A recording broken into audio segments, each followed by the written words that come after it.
నమస్తే, welcome to Nationalist hub.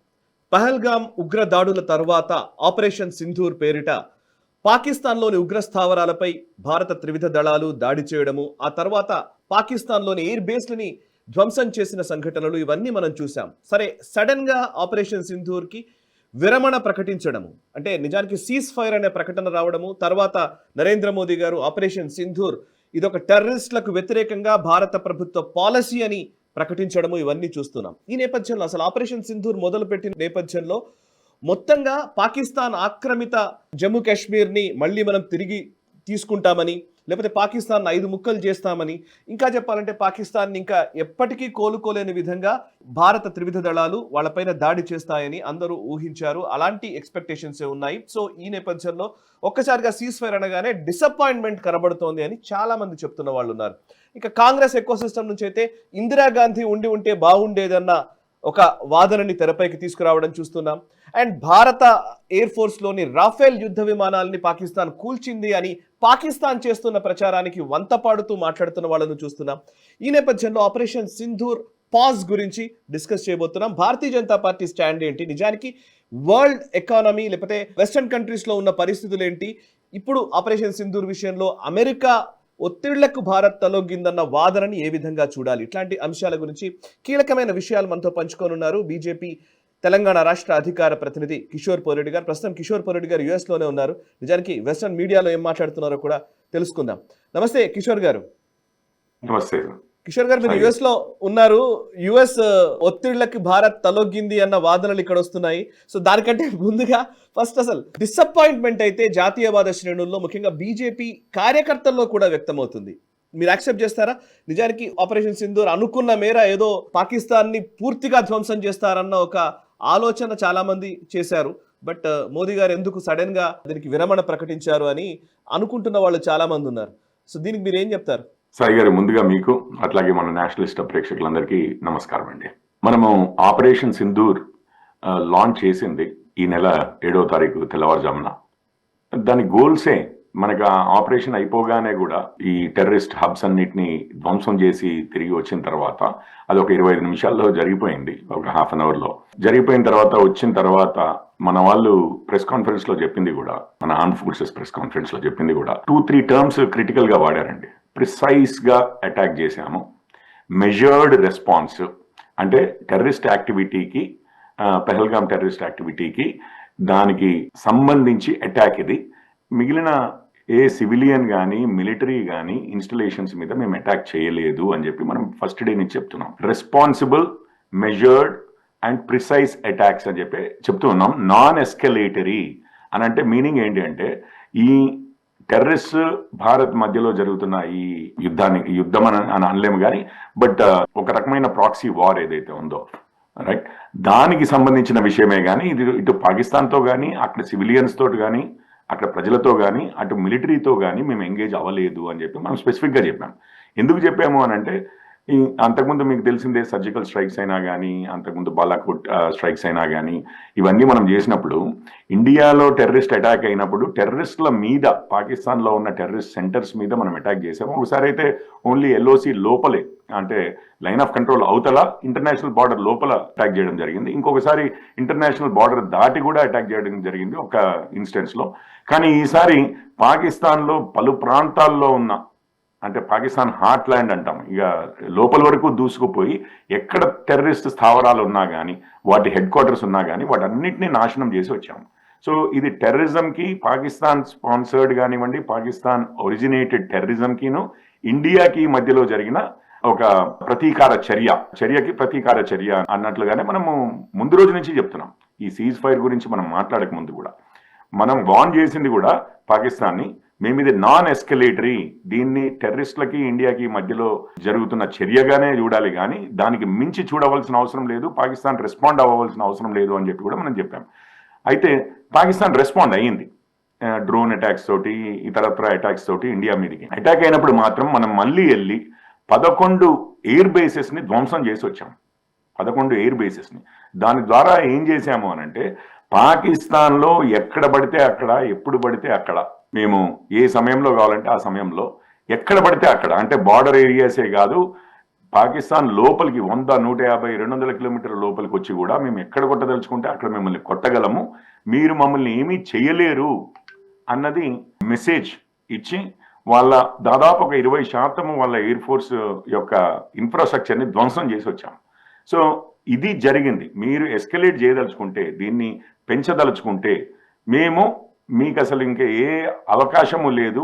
Plus వాళ్ళు attack చేసినప్పుడు కూడా మన దగ్గర ఏది కూడా ధ్వంసం చేయలేకపోయారు. మన ఇండియా లోపలికి వచ్చి ఎక్కడనో సఫలీకృతం అవ్వలేకపోయారు. మన ఎయిర్ డిఫెన్స్ సిస్టమ్ పకడ్బందీగా పనిచేసింది. Plus Pakistan air defence system అసలు దేనికి పనికిరాదు. చైనా నుంచి తీసుకొచ్చారు వారు, చైనా టెక్నాలజీ యూజ్ చేశారు. అది దేనికి పనికిరాదు, మా శక్తి ముందు మీరు మీ ఎయిర్ డిఫెన్స్ సిస్టమ్ అంటే మా దాడులను మీకు ఆపగలిగే శక్తి లేదు. కాబట్టి మేము ఎప్పుడు కావాలంటే అప్పుడు, ఈ రోజే కాదు, ఇంకో నెల తర్వాత అయినా, 15 రోజుల తర్వాత అయినా, ఇంకో 6 నెలల తర్వాత అయినా కానీ మేము ఎక్కడ పడితే అక్కడికి వస్తాము, మేము ఏం చేయదలుచుకుంటే అది చేసి వస్తాము అని చెప్పి నిరూపించడం జరిగింది. దాని తర్వాత మీకు తెలిసిన విషయమే, త్రివిధ దళాలు కూడా ప్రెస్ కాన్ఫరెన్స్ లో చెప్పారు. 3:30కి ఐ థింక్ 10వ తారీఖు రోజు పాకిస్తాన్ డీజీఎంఓ అంటే director general of military operations, ఏవి జరిగినా కానీ ఆ మిలిటరీ ఆపరేషన్స్ డైరెక్టరేట్ నుంచి జరుగుతాయి. వాళ్ళ చీఫ్ వచ్చి ఇండియాకి కాల్ చేసి, మన డీజీఎంఓ కాల్ చేసి, మేము ఇక అటాక్స్ బంద్ చేయదలుచుకుంటాము, మీరు బంద్ చేయండి అని చెప్పి రిక్వెస్ట్ చేశారు. దాని అనుగుణంగానే మనం కూడా కోరుకుంటున్నది అదే. ముందు నుంచి కూడా టెర్రరిస్ట్ స్థావరాలు ఎక్కడున్నా, టెర్రరిజం యాక్టివిటీ ఏది జరిగినా కానీ దాన్ని ధ్వంసం చేసి పడేస్తాము, మేము ఎప్పుడు తలుచుకుంటే అప్పుడు చేయగలము అని చెప్పి నిరూపించాం చేయబట్టి. దాని తర్వాత మనకి పాకిస్తాన్ తో ఇప్పుడు పూర్తి స్థాయి యుద్ధానికి మనమేమి చేయని కానీ చేస్తాము అని కానీ మనం అనుకోలేదు, చేయకూడదని అనుకున్నాం. దీనికి ప్యారలల్ చెప్తాను మీకు. 1990లో అనుకుంటాను మొదటి గల్ఫ్ వార్ అయింది. సద్దాం హుస్సేన్ కువైట్ ని ఆక్రమించాడు. కువైట్ ని ఆక్రమిస్తే అమెరికా జార్జ్ బుష్ 1, ఇప్పుడు మనం జార్జ్ బుష్ అని, George walker bush, George W bush అని అంటారు, డబ్ల్యూ అంటారు అతన్ని. సో వాళ్ళ ఫాదర్ అతను ప్రెసిడెంట్ గా ఉన్నప్పుడు కువైట్ ని ఆక్రమించినందుకు లిమిటెడ్ గోల్ తో ఇరాక్ మీద అటాక్ చేసి కువైట్ ని మళ్ళీ స్వతంత్ర దేశంగా విడిపించి వాపస్ వచ్చేశారు. అది ఎక్సలెంట్ విక్టరీ అన్న టైప్లో. అంటే ఆ గోల్ ఏంటి, ఆ గోల్ ప్రకారం ఏం చేశాము, వచ్చాము అని. దాని తర్వాత 9/11 జరిగింది. అదే జార్జ్ బుష్ కొడుకు, మరో George bush, George W bush, ఈసారి ఏం చేశాడు, ఒక నిర్దిష్టమైన గోల్ లేకుండా ఇరాక్ మీద, ఆఫ్ఘనిస్తాన్ మీద అటాక్ చేసి ఒక 10 సంవత్సరాల 20 సంవత్సరాల మీరు ఇక లెక్కేసుకోండి, దాదాపు అంతవరకు చేసిన తర్వాత మనము మొన్న బైడెన్ ప్రెసిడెంట్ గా ఉన్నప్పుడు ఆఫ్ఘనిస్తాన్ లో నుంచి పారిపోయి వచ్చినట్లుగా రావాల్సి వచ్చిన పరిస్థితి అమెరికాకి ఏర్పడింది. మీరు గుర్తుండే ఉంటది, విమానాశ్రయంలో విమానాలు తొందరలో జనాలందరూ మీదికి పడి ఆ విమానాలు ఎక్కడానికి ట్రై చేసి ఆ వీల్స్ మీద ఎక్కి గాల్లో నుంచి కింద పడిపోయి ఇవన్నీ జరిగాయి. అంటే ఏ ప్లాన్ లేకుండా టకీమ్ అని చెప్పి అక్కడి నుంచి పారిపోవలసిన పరిస్థితి, వికెట్ చేసి వెళ్ళిపోవలసిన పరిస్థితి అమెరికాకు వచ్చింది. మీరు గల్ఫ్ వార్ 1కి గల్ఫ్ వార్ 2కి మీరు తేడా చూస్తే, గల్ఫ్ వార్ 1లో అమెరికా నష్టపోయింది చాలా తక్కువ. అంటే ఇటు సోల్జర్స్ లో కానీ, లేకపోతే వాళ్ళ డబ్బుల్లో కానీ, ఇతరత్రా కానీ. కానీ గెలిచింది మాత్రము 100% వాళ్ళ గోల్ని అచీవ్ చేసి బయటకు వచ్చారు. Greatest military victory. Vietnam war అయిపోయిన తర్వాత అక్కడి నుంచి కూడా పారిపోయి రావాల్సి వచ్చింది, దాదాపు ఇట్లాగే ఎవాక్యుయేట్ చేసుకుని రావాల్సి వచ్చింది అమెరికా. దాని తర్వాత ఒక 30 సంవత్సరాలు అనుకుంటాను, దాదాపు అమెరికా ఇంకెక్కడ కూడా ఇది చేయి పెట్టలేనటువంటి పరిస్థితి, అసలు ఆలోచించలేనటువంటి పరిస్థితి, వాళ్ళు సైకలాజికల్ గా మొరేల్ దెబ్బతిన్న పరిస్థితి. మళ్ళీ గల్ఫ్ వార్ 1తో అదంతా రీగెయిన్ చేశారు. కానీ మళ్ళీ గల్ఫ్ వార్ 2 చూడండి, పోస్ట్ 9/11 ఏదైతే అటాక్స్ చేశారో మొత్తం మీద ఇంటర్నేషనల్ గా డిస్క్రెడిట్ అయిపోయింది. ఏది వెపన్స్ ఆఫ్ మాస్ డిస్ట్రక్షన్ లేవన్నది ప్రూవ్ అయింది ఇటు దీంట్లో కూడా. దాని తర్వాత ఆఫ్ఘనిస్తాన్ అండ్ ఇరాక్ లో మొత్తం మీద అమెరికా కూడా యాక్చువల్లీ వారి సైనికులు చనిపోతే వాపస్ వచ్చినప్పుడు వాటన్నిటినీ కూడా బ్లాక్అవుట్ చేశారు. అంటే న్యూస్ పేపర్లలో కానీ, మీడియాలో కానీ కనపడనివ్వకుండా, ఎందుకంటే సెంటిమెంట్ వీక్ అవుతుంది, మొరేల్ అంతగా దెబ్బతిన్నది అన్న పరిస్థితులు వచ్చాయి అప్పుడు అమెరికాలో. సో దానికి దీనికి చూడండి, ఈ రోజు మనం పాకిస్తాన్ మీద ఏదైతే టెర్రరిస్ట్ అటాక్ కి ప్రతిచర్యగా మనం చేశామో, exactly Gulf war 1 లాంటిదండి. 100% successful dominance establish చేశాము పాకిస్తాన్ మీద. ఇంకా వాళ్ళు మనల్ని ఏమి చేయలేదని ఎస్టాబ్లిష్ చేయడమే కాకుండా, మనము ఎప్పుడు కావాల్సే అప్పుడు ఏది కావాల్సే అది పాకిస్తాన్కి చేయగలము అనే డామినెన్స్ ని ఎస్టాబ్లిష్ చేశాము. మన వెపన్స్ ఎయిర్ డిఫెన్స్ సిస్టమ్స్ రెండిటి ఎఫెక్టివ్నెస్ ప్రపంచం మొత్తానికి, అంటే ఎస్పెషల్లీ పక్కన ఉన్న చైనానే కానివ్వండి, అటు అమెరికానే కానివ్వండి, అటు టర్కీయే కానివ్వండి, ఎందుకంటే వారి డ్రోన్స్ ప్లే చేశాయి, ఇటేమో వీరి ఎయిర్ డిఫెన్స్ సిస్టమ్స్, వీరి J-10 J-17 అనే ప్లేన్స్, అమెరికా F-16లు ఇవన్నీ ఉండగా కూడా మనము పూర్తి డామినెన్స్ పాకిస్తాన్ మీద ఎస్టాబ్లిష్ చేశాము అనేది. సో ఆ హైలో మనము ఒక పొజిషన్ ఆఫ్ స్ట్రెంగ్త్ నుంచి కిషోర్ ఓకే గారు, మీరు ఇప్పుడు ఆపుతా అంటే మీ చేతిలోనే ఉంది, మీరు ఎప్పుడు ఆపితే దానికి రిటాలియేషన్ మేము, అంటే ప్రతిచర్యలు మేము ఆపుతాము. క్వశ్చన్ ఏంటంటే మనం అడ్వాంటేజెస్ గానే ఉన్నాము, మనం నిజంగా వాళ్ళ వల్నరబిలిటీస్ ని ఎక్స్పోజ్ చేశాము, వాళ్ళకు ఉన్నటువంటి ఎక్కడెక్కడైతే వీక్నెసెస్ ఉన్నాయో వాటన్నిటిని కూడా మనము సమర్థవంతంగా ఉపయోగించుకున్నాము, వాళ్ళపైన దాడి చేశాము, no doubt about it. But the point is, అవును. మనం అడ్వాంటేజెస్ గా ఉన్నప్పుడు నిజంగా ఇదే టైంలో మనం ఎందుకు విరమణ ప్రకటించాము అని.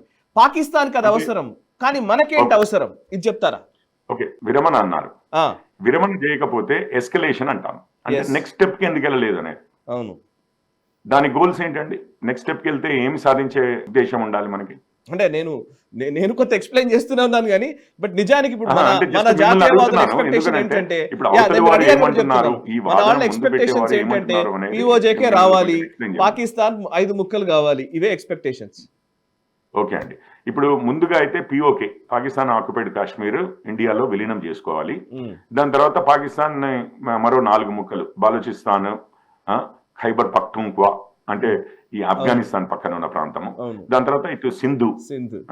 సింధ్ బేసికలీ అవును. సింధు అంటున్నాను, సింధ్ ప్రాంతము, ఇటు పాకిస్తాన్ పంజాబ్ ప్రాంతం, పంజాబ్ ఈ 4 ముక్కలుగా విడిపోవాలి అనేది మన ప్రయాసం. ఉమ్. మీకు చూడండి, ఎప్పుడైనా కానీ ఈ ప్రతిచర్య మనం చేపట్టింది పెహల్గాంలో టెర్రరిస్ట్ అటాక్ అయిన సందర్భంలో, రైట్? మనం 2 వారాల్లో ప్రతిచర్య చేపట్టాము. అంటే ఈ యుద్ధము చేద్దాము అని అంటే ఫుల్ స్కేల్ వార్, పూర్తి స్థాయి యుద్ధానికి మనము పాకిస్తాన్ చూస్ చేసుకున్న సమయంలో మనం లాంచ్ చేయవలసిన అవసరం ఉండేది, ఒకటి ఈ సమయంలో. రెండవది, మన సమయం కాదు, మనం డిసైడ్ చేసింది, మన ప్రిపరేషన్స్ అంతా అయిపోయిన తర్వాత. ఇప్పుడు మనము బంగ్లాదేశ్ వార్ అప్పుడు కొన్ని నెలలు తీసుకున్నాం, మనం చాలా ప్రిపరేషన్ అయ్యి మొబిలైజేషన్ అంటారు, ఇప్పుడు సోల్జర్సే కానివ్వండి, ఎక్విప్మెంటే కానివ్వండి, బార్డర్ ప్రాంతానికి.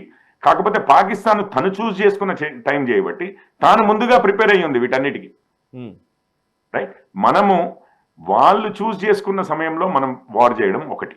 రెండవది చెప్తాను, ఇప్పుడు మీరు మొత్తం ఏరియల్ అటాక్స్ అండి, అంటే విమానాల ద్వారా లేదా మిజైల్స్ ద్వారా మనము పాకిస్తాన్ మీద అటాక్ చేసాం.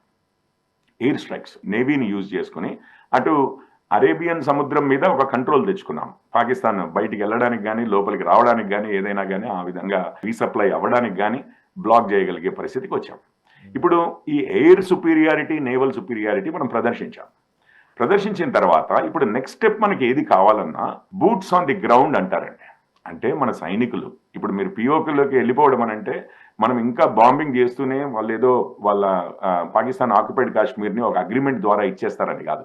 మనము పాకిస్తాన్ ఆక్యుపైడ్ కాశ్మీర్ని మన సైన్యం లోపలికి వెళ్ళి ఆక్రమిస్తే గానీ మనకు POK మనదవుతుంది కదా. అంటే బూట్స్ ఆన్ ది గ్రౌండ్ అంటారు. అంటే మన ఆర్మీ డైరెక్ట్ గా మ్యాన్ టు మ్యాన్ ఫైట్ చేయవలసిన సమయం, రైట్? ఇప్పుడు ప్రధానమంత్రి గారు మోడీ గారు మాట్లాడినప్పుడు చెప్పారు 5 సైనికులు చనిపోయారు, మన ఫౌజ్ 5 చనిపోయారు అని చెప్పి వారికి సంతాపము, అట్లాగే మేము జన్మలకి మీ సాక్రిఫైస్ కి రుణపడి ఉంటాము అని చెప్పేసి ప్రధానమంత్రి గారు మాట్లాడడం జరిగింది. 5 చనిపోయారండి మన వైపు నుంచి, ఆర్మీ నుంచి, అంటే త్రివిధ దళాల నుంచి 5 చనిపోయారు. ఇప్పుడు మీరు POKలోకి లోపలికి వెళ్ళడమే కానివ్వండి, లేకపోతే పాకిస్తాన్ని విచ్ఛిన్నం చేయడమే కానివ్వండి, అంటే కొన్ని లక్షల మంది సైనికులు పాకిస్తాన్లోకి వెళ్ళడము, అక్కడ వారి సైన్యము కొన్ని లక్షల్లో ఉన్న వారి సైన్యము, మనము 1:3, 1:4, 1:6 అంటే ఉండొచ్చు గాక, కానీ మీరు జమ్మూ కాశ్మీర్లో కొంతమంది టెర్రరిస్టులు గ్రౌండ్ మీద చేస్తున్న దానికి మనం ఎంతగా మొబిలైజ్ అయ్యి మనము లాసెస్ వాళ్ళ లాసెస్ అనేది క్యాల్కులేషన్ ఉంది కదా. ఇప్పుడు మీరు నిజంగానే సైన్యం మొత్తము పాకిస్తాన్లో దిగింది అని అనుకున్నాం, ఎంత casualties both sides. Of course మనకన్నా పాకిస్తాన్ ఎక్కువ మంది చనిపోయేవారు సైన్యంలో అయినా, కానీ మనకుండే క్యాజువాలిటీస్ ఏంటి, ఇవన్నీ మనము మన సమయంలో చేస్తున్నామా, అంటే మనం ప్రిపేర్డ్ అయ్యి ఉండి మనకే అడ్వాంటేజ్ ఉండే సమయంలో చేస్తున్నామా, లేదా వారు ప్రేరేపిస్తే సడన్ గా 2 వారాల్లో యుద్ధానికి పూర్తి స్థాయి యుద్ధానికి దిగామా? ఇక దీని మీద మన సైన్యము వాళ్ళ సైన్యం యుద్ధం చేయడము దాని పర్యవసానాలే కాకుండా నేను అదే అంటున్నాను, అమెరికా లాంటి అతి శక్తివంతమైన దేశం కూడా ఆఫ్ఘనిస్తాన్ లో బూట్స్ ఆన్ ది గ్రౌండ్ అంటే సైన్యాన్ని దించిన తర్వాత ఏం జరిగిందో మీరు నేను చూసాము సాయి గారు.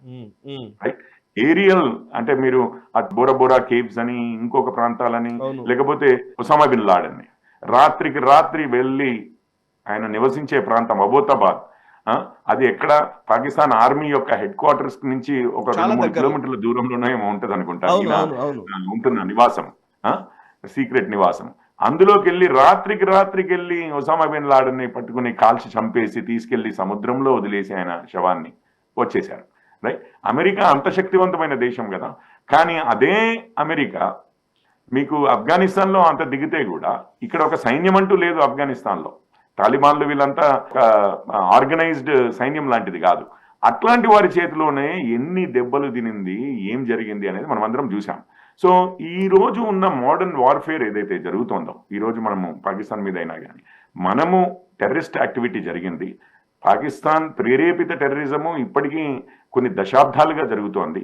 అండ్ మనం చూసాము ఊరి కానీ బాలాకోట్ కానీ ఇట్లా అంటే పఠాన్కోట్ కానీ ఇప్పుడు మళ్ళీ పహల్గామ్ కానీ ఇవన్నీ కంటిన్యూస్ గా అటాక్స్ జరుగుతున్నాయి. ఒక్కొక్క దానికి మనం రెస్పాన్స్ ఇస్తూ వస్తూ ఉన్నాము. గత కొద్ది సంవత్సరాలుగా తగ్గాయి.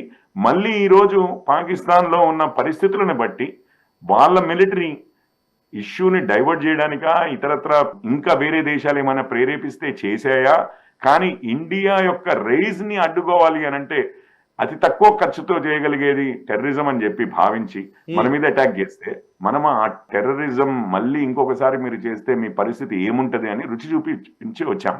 కానీ అదే అమెరికా లాగా మనము ఆఫ్ఘనిస్తాన్ లో ఇరాక్ లో దిగినట్లుగా మనం తిరిగి ఉంటే ఆ స్కేల్ వేరే ఉంటదండి. దానికి మనం రెడీ అయిన రోజు చేయవచ్చు. ఇప్పుడు మాట్లాడుతున్నది ఏంటంటే, ఇప్పుడు మీరు ఇందాక చెప్పారు 8 నెలలు టైం అప్పుడు జనరల్ మానిక్ షా అడిగారు ఇందిరాగాంధీ గారు వార్ చేయాలన్నప్పుడు. 8 మంత్స్ టైం కావాలన్నారు. 8 మంత్స్ టైం ఇచ్చిన తర్వాత కరెక్ట్గా డిసెంబర్ నెలలో 13 రోజుల్లో వార్ ఫినిష్ చేశారు. సరే, అప్పటి సర్కమ్స్టాన్సెస్ ఏంటి, అప్పుడున్న పరిస్థితులు ఏంటి, అవన్నీ వేరే విషయాలు. బట్ ఇప్పుడు వస్తున్నది ఏంటంటే, వి మిస్ ఇందిరాగాంధీ అనే మాటని ఎక్కువగా కాంగ్రెస్ వాదులు, కాంగ్రెస్ కార్యకర్తలు ఎక్కువగా ప్రచారం చేస్తూ ఉన్నారు. నిజానికి ఇందిరాగాంధీ ఉంటే ఈరోజు పరిస్థితి వేరే ఉండేదని. మోదీ గారు చెప్పని ఛాతీ అని ఎన్ని మాట్లాడుతున్నా కూడా, బట్ మోదీ గారు యుఎస్ కి తలొగ్గారు. బట్ యుఎస్ కి తెగేసి చెప్పినటువంటి నాయకురాలు ఇందిరాగాంధీ అని. ఒక్క విషయం చెప్తానండి. ఇప్పుడు మనము 1971 ఈ వారే తీసుకున్నాం, డిసెంబర్ నెలలో జరిగింది. Right, Indo Pakistan war. ఇప్పుడు బంగ్లాదేశ్ లిబరేట్ అయింది. 93,000 మంది సైనికులు సరెండర్ అయ్యారు భారత సైన్యానికి.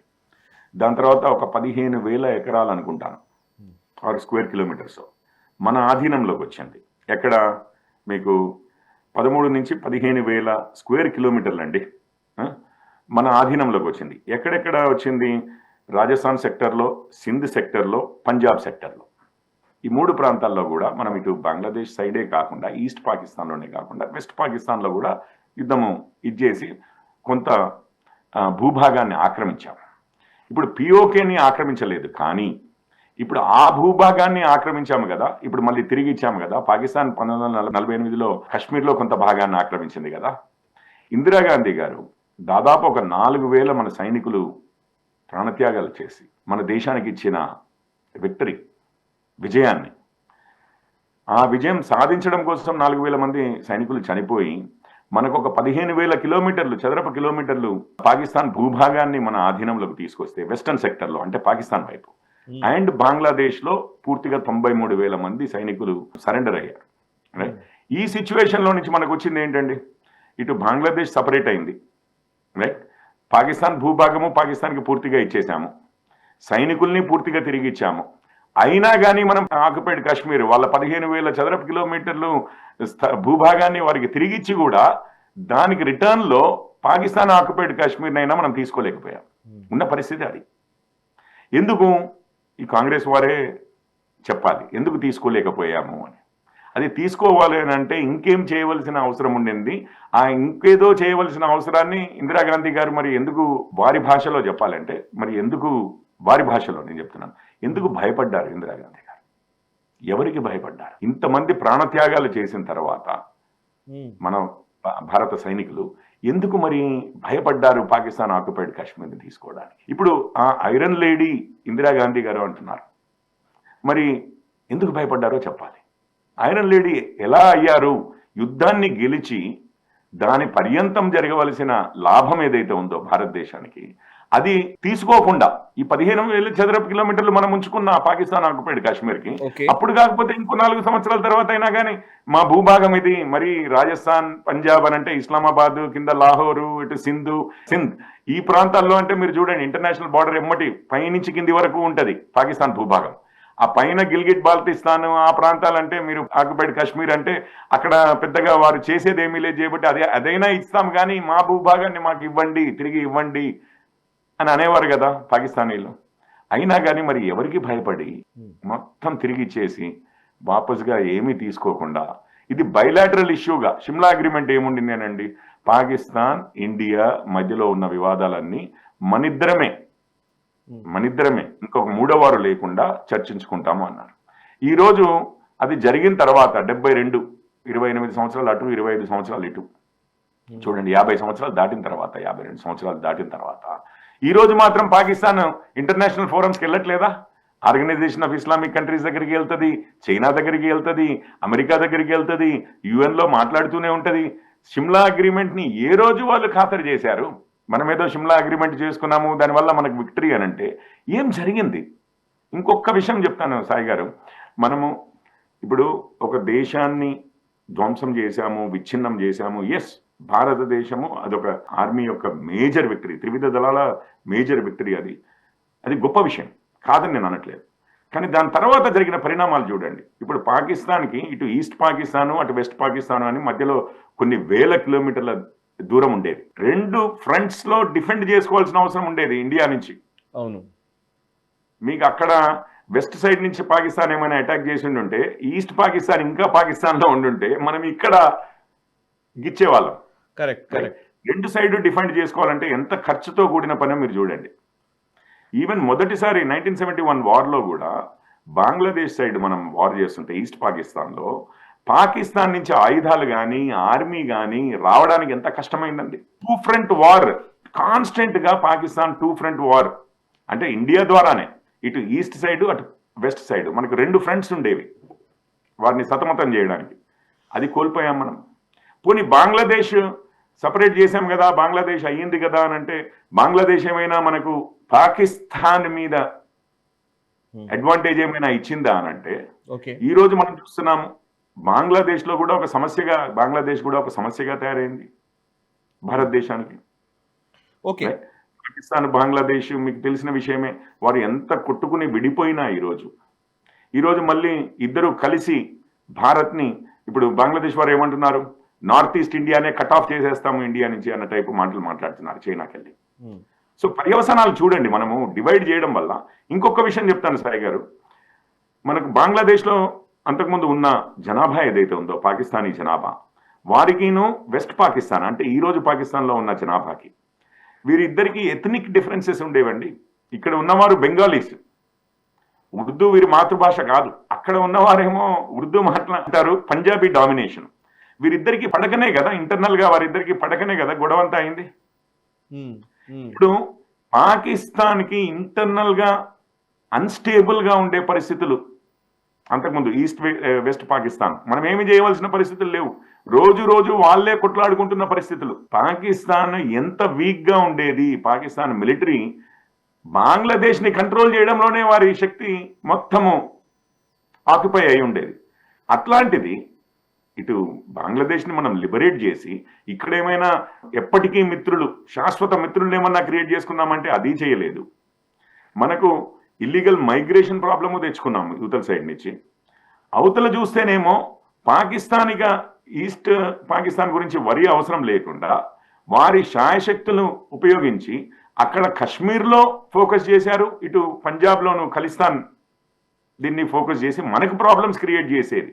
మనలో ఉన్న వైవిధ్యాన్ని, మన భారతదేశంలో భిన్నత్వంలో ఏకత్వం ఉంటారు, ఆ భిన్నత్వాన్ని వాడుకొని భారతదేశాన్ని ఎట్లా వీక్ చేద్దామా అన్న ప్రయాసలే కొనసాగాయి గత 50 సంవత్సరాలు. పాకిస్తాన్ డిఫెన్సివ్ లో ఉండవలసిన పాకిస్తాన్ ఎందుకంటే వాళ్ళకు చిచ్చులు ఉండేవి, బెంగాలీస్కిను ఇటు పంజాబీస్కి, పాకిస్తాన్ వెస్ట్ పాకిస్తాన్, రైట్. అట్లాంటి సందర్భంలో నుంచి అండ్ బంగ్లాదేశ్ని కాపాడుకోవడం వాళ్ళకి చాలా కష్టంగా ఉండేది, వాళ్ళ ఎకానమీని డ్రైన్ చేసి పడేసేది. అట్లాంటి సిచ్యువేషన్ నుంచి ఇటు బంగ్లాదేశ్లో ఒక మిత్రుణ్ణి మనము చేసుకోలేకపోయాము, శాశ్వత మిత్రులని నేను చెప్పేది. ఓకే. ఇటు పాకిస్తాన్ పూర్తిగా తన సమయాన్ని, తన బలాన్ని, తన శాయశక్తులను, ఎకానమీని మొత్తము ఇటు పంజాబ్లోను అటు కశ్మీర్లోను మనల్ని సతాయించడానికి, మనల్ని ఇరిటేట్ చేయడానికి, మన భిన్నత్వాన్ని వాడుకుని భారతదేశాన్ని వీకెన్ చేయడానికి వాడుకునే పరిస్థితికి తీసుకొచ్చాము. సో ఒక విధంగా చూస్తేనేమో మనం ఇప్పుడు 4,000 మంది సైనికులు ప్రాణత్యాగాలు చేసి సంపాదించిన విక్టరీ నుంచి ఒక 15,000 చదరపు కిలోమీటర్ల భూభాగాన్ని, అట్లాగే 93,000 మంది సైనికుల్ని ఎవరినైతే సరెండర్ అయ్యారో వారిని ఫ్రీగా వదిలిపెట్టాము. వాపస్ భూభాగాన్ని మనం ఒక్క పాకిస్తాన్ ఆక్యుపైడ్ కాశ్మీర్ లో కొంత ప్రాంతాన్నైనా వాపస్ తెచ్చుకోకుండా. ప్లస్ ఇప్పుడు మీరు అన్నది కరెక్టే. యాక్చువల్లీ మీరు అప్పుడు ఈ మొత్తం సిచ్యువేషన్ లో మనం ఏమంటున్నాము అని అంటే ఐరన్ లేడీ అని అంటున్నారు, కానీ మరి ఏమయ్యారు ఐరన్ లేడీ? వారు ఏమి డిసిషన్స్ తీసుకున్నారు తర్వాత? అంటే ఏ విధంగా ఇంతమంది త్యాగాలకి వారు విలువ చూపించారు అనేది మనము ఆలోచిస్తే, యాక్చువల్లీ యుద్ధంలో మన ఆర్మీ గెలిచి దాని తర్వాత చర్చల్లో భారత్ ఒక విధంగా సరెండర్ అయింది పాకిస్తాన్ ఇంట్రెస్ట్ కి అని చెప్పి చెప్పుకోవాల్సిన పరిస్థితి అండి. సో ఇది చరిత్ర. ఇప్పుడు 50 సంవత్సరాల తర్వాత మనం మాట్లాడుతున్నాం ఈ చరిత్ర. ఆ రోజు మాట్లాడట్లేము, ఇది ఫాగ్ ఆఫ్ వార్ ఏమీ లేదు ఇప్పుడు. ఆన్ ది అదర్ హ్యాండ్ మొన్న జరిగిన చర్య చూడండి, మనము 5 చనిపోయారు, మన 5 త్యాగాలు చేశారు, ప్రాణత్యాగాలు చేశారు మన ఆర్మీ వారు, రైట్. పాకిస్తాన్ అసలు ఇంకొకసారి మన వైపు కన్నెత్తి చూడాలి అని అంటే, కానీ చూస్తుంది. పాకిస్తాన్ నేచరే అది. మళ్ళీ ఇంకొకసారి జరుగుతూనే ఉంటాయి, కాదని మనం అనట్లేదు. కానీ చాలా ఆలోచించుకోవాల్సిన పరిస్థితి. వారి పరిస్థితి ఈరోజు ఎట్లా ఉందంటే, మనం పూర్తిగా పాకిస్తాన్ని ఎప్పుడు కావాలంటే అప్పుడు, ఎక్కడ కావాలంటే అక్కడ, ఏ విధంగా కావాలంటే అక్కడ కుమ్మి పడేసి వచ్చేయగలము, మనకి ఎటువంటి నష్టం లేకుండా అన్నది ఎస్టాబ్లిష్ చేశాము. మీకు ఎంతమంది మిత్రులున్నా వాళ్ళు ఈరోజు సూపర్ పవర్సే అని మీరు అనుకుంటున్నా, భారత్ నుంచి మిమ్మల్ని ఎవరు కాపాడలేరు అన్న లెసన్ ఒకటి చెప్పి మనము టెర్రరిజం మీద అటాక్స్ చేశాము. మీరు వారికి వత్తాసుగా ఏమైనా చేస్తే మళ్ళీ మీరు నామరూపాలకుండా పోతారు అని చెప్పి పూర్తిగా వీకెన్ చేసి క్రిస్ప్గా 4 daysలో క్రిస్ప్గా కట్ ఆఫ్ చేసి, వాళ్ళు శరణు వేడితే సరే ఇక మీరు ఇది అంటున్నారు కదా ఆపుతాం, కానీ మీరు ఏమాత్రం ఇక్కడి నుంచి నాటకాలు చేసినా కానీ ఇమీడియట్ గా ఉంటుంది. మీకు ఒక్కటి, ఆపరేషన్ సింధూర్ కంప్లీట్ అవ్వలేదండి, ఎప్పటికీ కూడా ఆన్లైనే ఉంటది ఆపరేషన్ సింధూర్.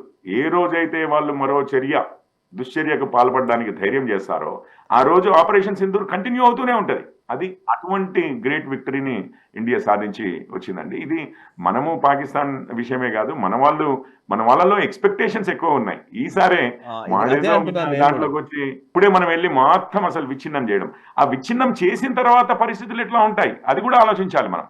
కరెక్ట్. విచ్ఛిన్నం చేసిన తర్వాత ఇప్పుడు బలోచిస్తాన్ వచ్చింది, దానికి ఇంటర్నేషనల్ రికగ్నిషన్ అంటే మనం చేయడం వల్ల రాకపోవచ్చు, కానీ పాకిస్తాన్ మీద మనము ఈ అటాక్ ని ఇంకొంచెం కంటిన్యూ చేసి ఉంటే, పాకిస్తాన్ ఆర్మీ వీక్ అయి ఉండుంటే మన వల్ల ఊహ ఇది. బలోచిస్తాన్ లిబరేషన్ ఆర్మీ వాళ్ళు అడ్వాంటేజ్ గా తీసుకుని వారు ఒకవేళ ఇండిపెండెంట్ దేశంగా మనం ఎంత డిప్లొమాటిక్ స్ట్రెంగ్త్ ని, పొలిటికల్ క్యాపిటల్ అంటారు కదా, అట్లాగే డిప్లొమాటిక్ క్యాపిటల్ ని మనం స్పెండ్ చేయవలసి వచ్చేది బలోచిస్తాన్కి ఒక ఇండిపెండెంట్ స్వతంత్ర ప్రతిపత్తి కలిగిన ఒక దేశంగా యుఎన్లో రికగ్నిషన్, అండ్ ఎంతమంది సపోర్ట్ చేసేవారు. ఇది సమయమా? దానికి కండిషన్స్ అన్ని రెడీగా ఉన్నాయా? అండ్ నిజంగానే బిఎల్ఏ చేతిలో ఉందండి. మనమేదో బలోచిస్తాన్ని విడదీసి సపరేట్ చేస్తే అయిపోతుందని కాదు.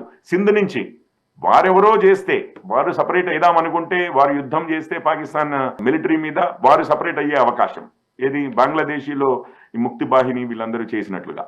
మరి వారిని ముక్తి బాహిని అంటే ఇందిరాగాంధీ గారు ఎన్నో నెలలు ట్రైన్ చేశారు, ఆర్మ్స్ ఇచ్చారు, ఇదంతా ఉంది. ఆపరేషన్స్ గురించి మనకు తెలుసు కదా. ఈరోజు మరి భారత్ అట్లాంటి యాక్టివిటీస్ మిగిలిన చోటల్లా జరిగిందా? దానికి ఇంటర్నేషనల్ సపోర్టే కాదు, అంటే అట్లీస్ట్ మీకు ఇంత జరిగిన అమెరికా యుఎస్ఎస్ ఎంటర్ప్రైజ్ అనేది బే ఆఫ్ బెంగాల్లోకి పంపించింది ఇదంతా అన్నారు, కానీ బట్ ఎవరు నిజంగా చెప్పాలంటే సీరియస్ యాక్షన్ తీసుకున్న దాఖలా లేదు. అప్పుడు అది ఇండో పాకిస్తాన్ మధ్యలో జరిగిన యుద్ధంగానే ముగిసింది. Okay. ఈ రోజు కూడా అట్లాగే ముగిసింది. చైనా, టర్కీ ఎస్పెషల్లీ ఆయుధాల ద్వారా సపోర్ట్ చేసినా కూడా మూతోడు జవాబు అంటారు కదా, అది Okay. ఇచ్చేసి వచ్చాము. అది అక్కడ ఒక ఫైనల్ డామినేషన్ ఎస్టాబ్లిష్ చేసి ఎండ్ చేసామండి.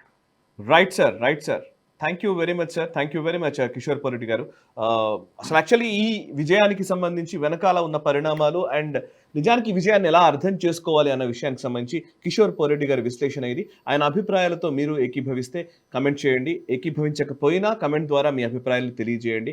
అండ్ ఈ వీడియోని లైక్ చేయండి, 10 మందికి షేర్ చేయండి. మనసా వాచా కర్మణ దేశగీతం కోసం పరితపించే నేషనలిస్ట్ గ్రూప్ ఆఫ్ ఛానల్స్ ని సబ్స్క్రైబ్ చేసుకొని జాతీయవాద జర్నలిజాన్ని ప్రోత్సహించండి. Thank you very much. ఈ వీడియో మీకు నచ్చినట్టయితే లైక్ చేయండి, 10 మందికి షేర్ చేయండి. అలాగే కామెంట్ల రూపంలో మీ అభిప్రాయాలను మాతో పంచుకోండి. Nationalist hub group of channels ను సబ్స్క్రైబ్ చేసుకుని తెలుగునాట జాతీయవాద జర్నలిజాన్ని ప్రోత్సహించండి. ఈ వీడియో కింద ఉన్న బెల్ ఐకాన్ పై క్లిక్ చేయడం మర్చిపోవద్దు.